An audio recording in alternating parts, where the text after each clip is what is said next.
அனைவருக்கும் வணக்கம். இன்றைய ஆன்மீக தகவலாக நம்ம என்ன பார்க்க போகிறோம் அப்படின்னு பார்த்தீங்கன்னா, நாளைய தினம் தேய்பிறை பஞ்சமி, அதாவது சித்திரை மாத தேய்பிறை பஞ்சமி திதி வர இருக்கின்றது. நாளைக்கு மதியம் 1:25 மணிக்கு ஆரம்பித்து வெள்ளிக்கிழமை அன்னைக்கு மதியம் 2:26 மணி வரை இந்த தேய்பிறை பஞ்சமி திதி இருக்கின்றது. இந்த அன்னைக்கு நம்ம இந்த வராகி அம்மனை வழிபடுறதோட இந்த வராகி அம்மனை பற்றின சில ஆன்மீக தகவலையும் தான் நம்ம இன்றைக்கி தெரிஞ்சுக்க போகிறோம். இந்த பதிவு என்ன அப்படின்னு பார்த்தீங்கன்னா, செவ்வாய்க்கிழமை அன்னைக்கு நான் என்னுடைய வீட்டில் செஞ்ச வெற்றிலை தீப வழிபாட்டோடைய பதிவை தான் நான் உங்களுக்கு இன்றைக்கி காமிச்சிட்டு, அந்த பதிவில் நான் இந்த வராகி அம்மனை பற்றி நான் உங்களுக்கு சில ஆன்மீக தகவலை கொடுக்க போகிறேன்.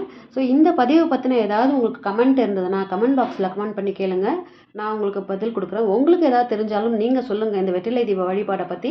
ஸோ இந்த தோரம்பருப்பு நம்ம எதுக்கு போடுறோம் அப்படின்னு பார்த்தீங்கன்னா, இந்த வெற்றிலை தீபத்து அந்த வெற்றிலைக்கு நடுவில் வேலை கிடைக்கணும் அப்படின்னு யாருக்காவது கேட்டிருந்தாங்க, உங்களுக்கு தெரிஞ்சவங்க இல்லை உங்களுக்கே வேணும்னாலும் நீங்கள் அவங்களால பண்ண முடியலன்னா அவங்களுக்காக வேண்டிக்கிட்டும் நீங்கள் இந்த துவரம்பருப்பை வெற்றிலை தீபத்துக்கு நடுவில் வச்சுட்டு அதுக்கு மேலே நீங்கள் இந்த அகல் தீபத்தை வச்சு நீங்கள் நெய் விட்டு விளக்கேற்றலாம்.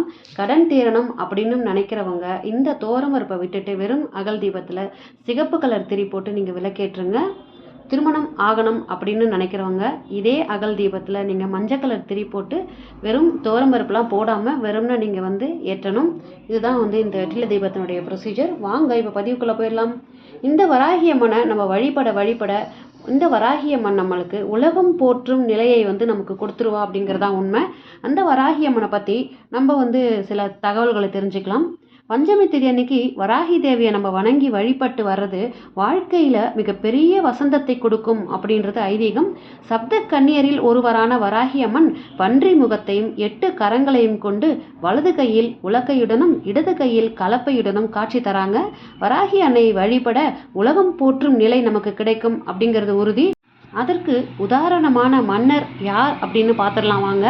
ராஜராஜ சோழன் தஞ்சை பெரிய கோயிலை கட்டுவதற்கு பல இடங்களை தேர்வு செஞ்சிட்டு இருந்த போதும் சரியான இடம் குறித்து இறைவனிடமிருந்து உத்தரவு கிடைக்கல. அப்போ ஒரு நாள் வேட்டைக்கு சென்ற போது ஒரு இடத்தில் மன்னருக்கு முன்பு ஒரு காட்டுப்பன்றி எதிர்த்து நின்றது. அதை அடுத்து அந்த பன்றியை ராஜராஜ சோழன் மன்னர் வேட்டையாட முயன்ற போது அது மன்னரை அலைக்கழித்து பல இடங்களுக்கு சென்று ஒரு பெரிய திடலில் சுற்றி சுற்றி படுத்து கொண்டது. அதை கண்ட ராஜராஜ சோழனுக்கு பெரும் வியப்பு ஏற்பட்டது. மேலும் அதை கொல்ல விரும்பாத மன்னர் அடித்து துரத்தினார். ஆனால் அது எழுந்து நின்று காலால் தரையை உதைத்து பூமியை தோண்டியது. அதை கவனித்த மன்னர் அரண்மனை திரும்பியதும் ஜோதிடரை அழைத்து விவரம் கேட்டார். ஜோதிடர் தந்த பதில் மன்னனுக்கு வியப்பை கொடுத்தது. கோவில் கட்டுவதற்கான இடத்தை வராகி அம்மன் தேர்வு செய்து கொடுத்திருப்பதாக ஜோதிடர் தெரிவித்தார். அதை அடுத்து பெரிய கோவில் கட்டும் முன்பாக வராகி அம்மனுக்கு அக்னி மூலைக்கருகில் ஒரு சிறிய தனி சன்னதி அமைத்து வழிபட்ட பின்னர் பணியை தொடங்கினார் மன்னர். வராகி தேவியின் அருளால் ராஜராஜ சோழன் கட்டிய கோவில் உலகம் போற்றும் பெரிய கோவிலானது. அதன் பின்னர் தஞ்சை பெரிய கோயிலின் தெற்கு பிரகாரத்தில் வராகி அம்மனுக்கு தனி கோயில் அமைக்கப்பட்டது. ராஜராஜ சோழன் எந்த போருக்கு செல்லும் முன்பும் வராகி அம்மனை வணங்கி செல்வதை வழக்கமாக வைத்திருந்தார். வராகி அன்னையின் அருள் பெற்றுத்தான் ராஜராஜ சோழன் எந்த செயலும் தொடங்கியதால் அவருக்கு எப்போதும் வெற்றியே கிடைத்தது. இந்நிலையில் ராஜராஜ சோழன் கடைபிடித்த வழக்கப்படியே தற்போதும் எந்த ஒரு நிகழ்ச்சியை தொடங்குவதானாலும் முதலில் வராகி அம்மனுக்கு பூஜை செய்த பின்னரே தொடங்கும் வழக்கம் தஞ்சை பெரிய கோயிலில் இருந்து வருகின்றது. பஞ்சமி திதியன்று வராகி அம்மனை வழிபட்டால் வறுமை, பிணி, தீவினைகள் அகலும், எதிரிகள் விலகுவர், திருஷ்டி தோஷம் போன்ற பாதிப்புகள் நீங்கி குடும்பத்தில் சந்தோஷம் ஏற்படும். தேய்பிறை பஞ்சமி திதியன்று வராகி அன்னையை விரதம் இருந்து வழிபடுவதால் கடன் தொல்லை நீங்கி பொருளாதாரம் உயரும். இவ்வளவு சிறப்புகள் மிக்க இந்த சித்திரை மாத தேய்பிறை பஞ்சமி வழிபாடு நம்ம எப்படி பண்ணணும் அப்படின்னு பார்த்தீங்கன்னா, முதல்ல பஞ்சமி திதி வியாழக்கிழமை அன்னைக்கு மத்தியானம் ஆரம்பித்து வெள்ளிக்கிழமை அன்னைக்கு மத்தியானம் வரைக்கும் இருக்குது. அதனால் வியாழக்கிழமை அன்னைக்கு ஈவினிங்கில் பூஜை பண்ணணும்னு நினைக்கிறவங்க அம்மனை அவங்க 6 மணிக்கு மேலே 9 மணிக்குள்ளே நீங்கள் பூஜையை முடிச்சுக்கலாம். அந்த வியாழக்கிழமையில் பூஜை பண்ணுறவங்க வராகி அம்மனுக்கு செம்பருத்தி பூவோ அல்லது செவ்வரளி மாலையோ கட்டி நீங்கள் அம்பாளுக்கு சந்தனம் குங்குமம் எல்லாம் வச்சுட்டு நீங்கள் அந்த செவ்வரளி மாலையை போட்டுருங்க. அப்படி இல்லைன்னா ரோஜா மலர்கள் இருந்தால் கூட பரவாயில்ல, உங்கள்கிட்ட என்ன இருக்கோ அதை சாத்திடுங்க. அதுக்கப்புறம் பார்த்தீங்கன்னா வியாழக்கிழமையில் நீங்கள் இந்த 5 முக தீபம் ஏற்றும் போது பஞ்சமுக தீபம் ஏற்றும் போது நீங்கள் செம்பருத்தி இலையை வச்சுட்டு அதற்கு நடுவில் நீங்கள் வந்து இந்த அகல் தீபத்தை நீங்கள் வந்து சுத்தூர வச்சுருங்க. வெள்ளிக்கிழமை நீங்கள் வந்து பிரம்ம முகூர்த்த நேரத்தில் வராகி அம்மனுக்கு பூஜை பண்ணுறதாக இருந்தால் மருதாணி இலையை வந்து நீங்கள் வந்து பறித்து அதை ஒரு தாம்பாளத்தட்டு எடுத்துக்கோங்க.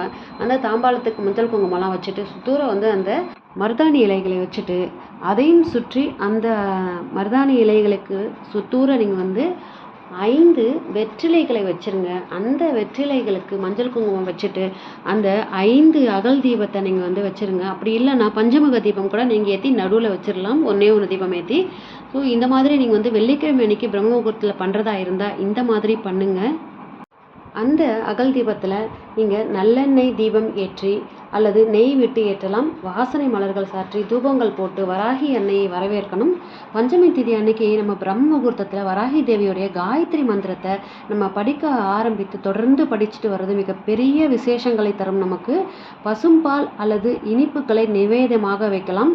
வராகி அம்மனை வழிபடுறவங்க பொதுவாக வெள்ளை மொச்சை பயிரை வேக வச்சு வெள்ளிக்கிழமை அன்னைக்கு அதோட தேன் மற்றும் நெய்யை கலந்து நெய்வேத்தியமாக படைச்சி வழிபட்டு வரணும். இந்த நெய்வேத்தியத்தை நீங்கள் பொதுவாக வெள்ளி, செவ்வாய் மற்றும் ஞாயிற்றுக்கிழமைகளில் செய்கிறது மிகச்சிறந்த பலன்களை தரும். அதாவது பஞ்சமி திதி வெள்ளிக்கிழமையோ செவ்வாய்க்கிழமையோ ஞாயிற்றுக்கிழமையோ வந்தால் இந்த நெய்வேத்தியத்தை நீங்கள் செஞ்சு வந்து அம்மனுக்கு வந்து நெய்வேத்தியம் பண்ணுங்கள். இது வந்து கூடுதல் பலனையும் பலத்தையும் நமக்கு கொடுக்கும். வராகி அம்மனை வழிபடுறவங்களுக்கு 3 லோகத்திலும் எதிரிகளே இருக்க மாட்டாங்க அப்படிங்கிறது தான் உறுதி. பஞ்சமி திதி அன்னைக்கு வராகியை வழிபடுறது பெரும் சிறப்பான பாக்கியத்தை நமக்கு தந்துடும்.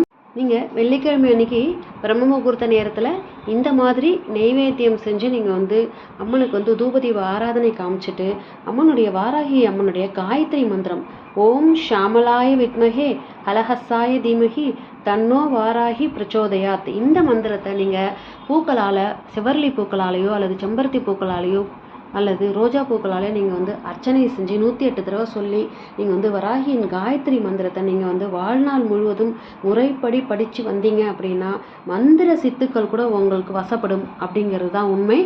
இந்த தகவலோட இன்றைய ஆன்மீக பதிவை நான் முடிச்சுக்கிறேன்.